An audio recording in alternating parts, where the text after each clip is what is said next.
сауналарды, ушундай мыйзамсыз иште туткан ушундай сойкуханаларды баарын жапкыла деген тапшырмалар берилген турат. Чечимди кабыл алганбыз, координациялык кеңешме да карады. Бул факты болду да. Турат, факты болду. Бул жерде бирөөгө чара колдонушубуз керек да мындай. Турат, ким ошол жерде начальник болгон, кимдин территория алдын ала мындай профилактический иштер жакшы болбой жатты.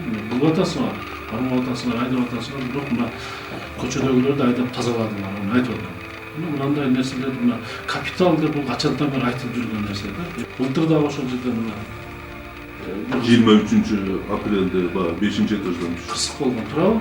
Быйыл да кайталанып атат да.